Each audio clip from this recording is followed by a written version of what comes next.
नमस्कार। आपका एक बार पुनः हमारे channel maths by Allen Gupta sir में स्वागत है। बच्चों, अभी तक मैंने अरिथमेटिक प्रोग्रेशन से रिलेटेड आप लोगों को 9E एक्सरसाइज तक के वीडियो बता दिए हैं। ठीक है, उसके जो क्वेश्चन हैं वो वीडियो बनाकर आप तक पहुंचा दिए हैं। अब बच्चों हम लोग देखेंगे एक्सरसाइज 9F। तो आइए देखते हैं एक्सरसाइज 9F में। कह रहा ऐसी तीन संख्याएं बताओ जो समांतर श्रेणी में हो, जिनका योग 21 तथा अंतिम दो संख्याओं का गुणनफल 63 हो। तो इसको सॉल्व करने से पहले कुछ चीजें हम लोग जानते हैं।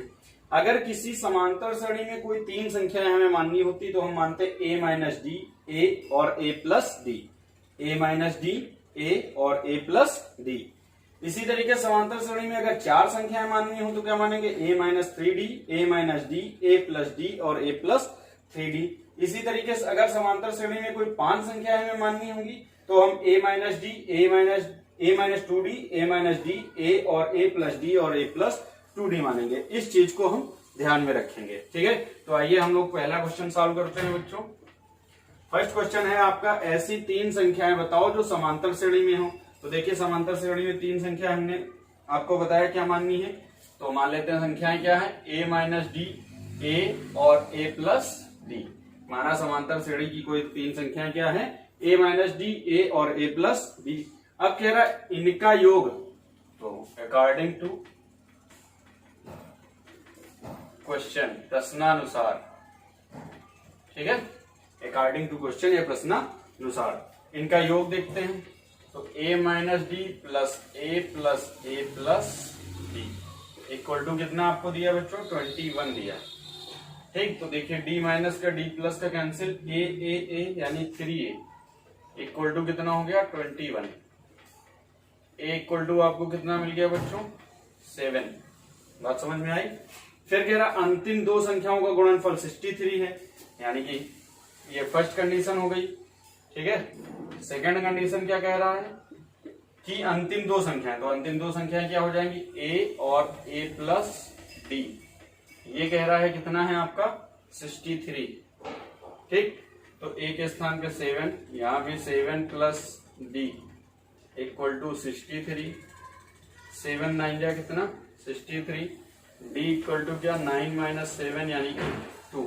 तो d इक्वल टू कितना हो गया बच्चों, 2। अब संख्याएं क्या हो जाएंगी आपकी, संख्याएं हो जाएंगी a माइनस डी यानी 7 माइनस 2 कामा a यानी 7 कामा 7 प्लस 2, a प्लस डी था ना। तो अब 7 से 5 जाएगा, 2 जाएगा तो कितना बचेगा बच्चों, 5।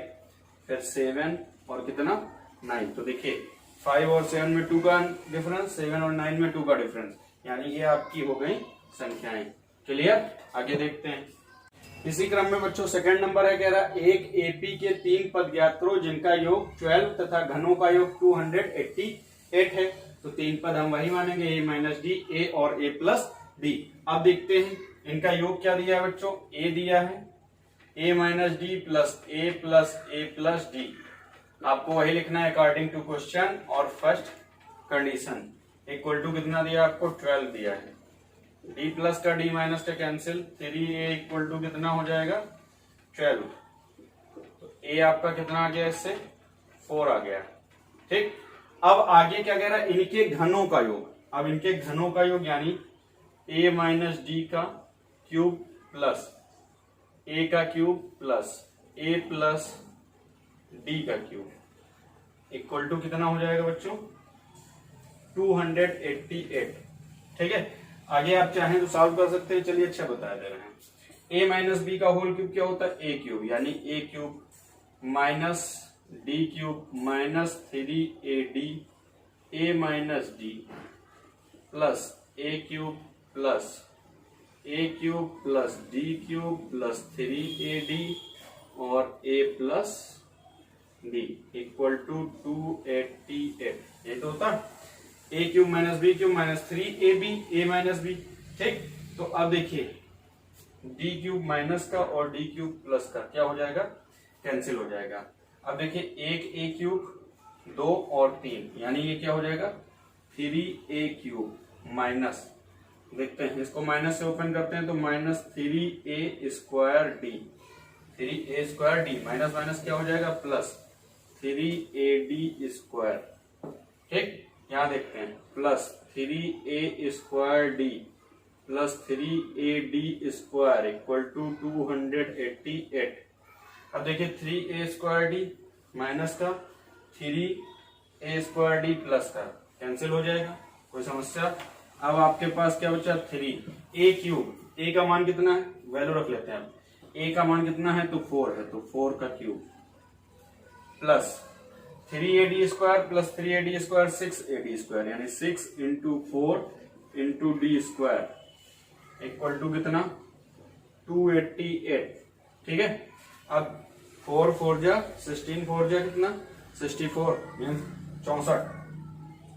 3 इंटू कितना 64 प्लस 24 d² इक्वल टू 288। ठीक। अगर हम चाहें तो इसमें 4 क्या कर सकते हैं, कॉमन ले सकते हैं। तो अगर हम 4 यहाँ पे कॉमन ले लें तो कितना बचेगा 16 इंटू 3 यानी 48। यहाँ 6d², यहाँ क्या 288। कोई समस्या। 4 हमने क्या कर लिया इसमें कॉमन ले लिया। 4 से इसको कैंसिल कर दें तो 4 7 जा और 4 2 जा। ठीक। अब ये 6d² इक्वल टू 72 माइनस 48 कितना बचेगा आपका 24। 6 4 जा कितना 24। यहाँ से d² equal to 2 then d equal to क्या प्लस माइनस 2। ठीक है। तो d का मान प्लस माइनस 2। अब संख्याएं तो आपकी वही हो जाएंगी, तो यहाँ लिख लेंगे संख्याएं। अब a का मान कितना है बच्चों 4 माइनस, अगर हम -2 ले लें तो 4 - 2 4 4 भाई a माइनस डी था, प्लस का 2 ले रहे हैं अगर हम d का मान, तो d के स्थान पे a माइनस डी यानी -2 4 और 4 प्लस 2 यानी संख्याएं हमारी कितनी हो जाएंगी 2, 4, 6। अगर आप इसी तरीके से -2 लेंगे तो d के स्थान पे -2, तो यहाँ माइनस माइनस क्या हो जाएगा प्लस हो जाएगा, यानी ये 6 हो जाएगा, ये 2 हो जाएगा, ये क्या हो जाएगा आपका भाई ये 6 हो गया, ये 4 हो गया और ये आपका क्या हो जाएगा 2 हो जाएगा, उल्टे क्रम में आ जाएगा। ठीक, बात समझ गया। ये आपका आंसर हो गया। Clear.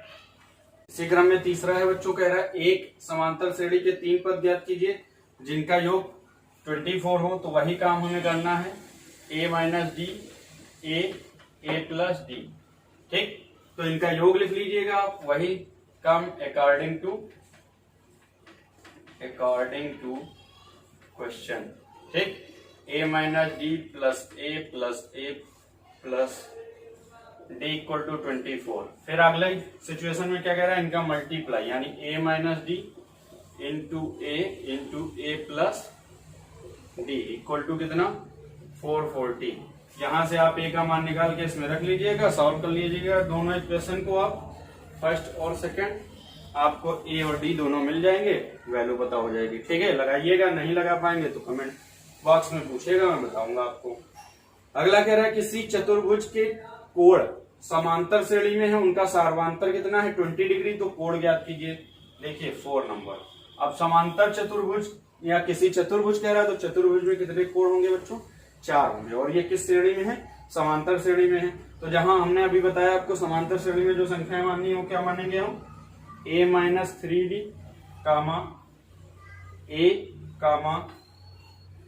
Minus 3d comma a minus d comma a plus d comma a plus 3d, ये 4 संख्याएं हम मानेंगे। ठीक, अब हमें पता है जो चतुर्भुज होता है उसके चारों कोणों का योग कितना होता है बच्चों 360 डिग्री। ये हमारे पास पहले से पता है, ये हमें अंडरस्टूड होना चाहिए। ठीक है, तो हम मानते हैं, यहां पे लिख लेंगे we know that in rectangle, ठीक है, angle A plus angle B plus angle C plus angle D equal to कितना 360 डिग्री। ठीक, अब हमारे पास ये क्या है a minus 3d plus a minus d plus a plus d plus a plus 3d equal to कितना 360 degree. ठीक, minus 3d plus 3d D. अब 1 2 3 4 4a इक्वल टू 360 डिग्री। 4 से इसको कैंसिल कर देंगे, कितना आ जाएगा 90 डिग्री, यानी ए हमारा कितना हो गया 90 डिग्री। और आपको डी कितना पता है, डी आपको ऑलरेडी पता है कितना 20 डिग्री। अब आपको ये भी पता है, डी भी पता है, इसमें वैल्यू रख लेंगे, सारे एंगल आपको मिल जाएंगे। क्लियर, आगे लगाइएगा। ठीक है, मैं कह रहा किसी त्रिभुज के कोण समांतर श्रेणी में, अब त्रिभुज के कोण कह रहा, तो त्रिभुज में कितने कोण होते हैं बच्चों, 3 कोण होते हैं, और 3 हमें संख्याएं माननी होती, तो हम क्या मानते हैं, वही a minus d plus A plus D, वहां यही लिख देंगे ऊपर अकॉर्डिंग टू क्वेश्चन, ये आप लिखना मत भूलिएगा, प्रश्नानुसार। ठीक है, त्रिभुज के तीनों कोणों का योग, जैसे अभी मैंने आपको बताया था चतुर्भुज के चारों कोणों का योग 360 डिग्री होता है, 360 डिग्री होता है, आपको याद रखना है। वैसे ही ट्रायंगल के लिए भी हमें पता होना चाहिए कि त्रिभुज के तीनों कोणों का योग कितना होता है, 180 डिग्री होता है, तो इक्वल टू हम क्या रख देंगे 180 डिग्री। ठीक है, b माइनस का d प्लस का 3a इक्वल टू 180 डिग्री। ठीक, ये कितना आया 60 डिग्री, a इक्वल टू हो गया 60 डिग्री। अब यहां पर एक कंडीशन और दी है, क्या कह रहा है, यदि सबसे छोटा कोण 40 डिग्री होगा, तो सबसे छोटा कोण a माइनस डी, a और a प्लस डी में कौन सा होगा, a माइनस डी होगा सबसे छोटा कोण, सिंपल सी बात है, कुछ ना कुछ इससे घटेगा, तो ये हम लिख लेंगे a minus d equal to, हमें कितना पता है 40 डिग्री। अब a यहाँ पे कितना है 60 degree, minus d equal to कितना 40 डिग्री। ठीक है, बात समझ रहे हो ना। अब d को उधर ले जाएंगे तो 60 degree minus 40 degree equal to d, तो 60 से 40 जाएगा, कितना बचेगा बच्चों, 60 से 40 जाएगा, कितना बचेगा 20 डिग्री, यानी d अब हमें मिल गया 20 डिग्री। बात समझ में आ रही है। ठीक, तो अब हमें d 20 डिग्री मिल गया, तो सबसे छोटा हमारा क्या हो जाएगा 40, हमें पता ही है, a का मान हमें 60 पता ही है। अब a प्लस डी यानी 60 प्लस 20 कितना हो जाएगा बच्चों 80 डिग्री। देख लीजिए 80 60 कितना 140 और 40 कितना 180, ये हमारे आंसर हो गए। क्लियर, अगला देखते हैं इसी तरीके से क्वेश्चन नंबर 6 कह रहा है, एक समांतर श्रेणी के 4 पदों का योग 56 तथा अंतिम 4 का, प्रथम 4 पदों का योग कितना दिया 56 दिया, और अंतिम 4 का कितना दिया 112। यदि a इक्वल टू 11 तो पदों की संख्या ज्ञात करो। आप लोग इसी तरीके से इस क्वेश्चन को लगाइएगा, अगर नहीं लगा पाएंगे तो मैं आपको कमेंट बॉक्स में कमेंट करिएगा, बताइएगा, तो मैं आपको इस क्वेश्चन को अगले वाले वीडियो में बता दूंगा। मिलते हैं नेक्स्ट वीडियो में।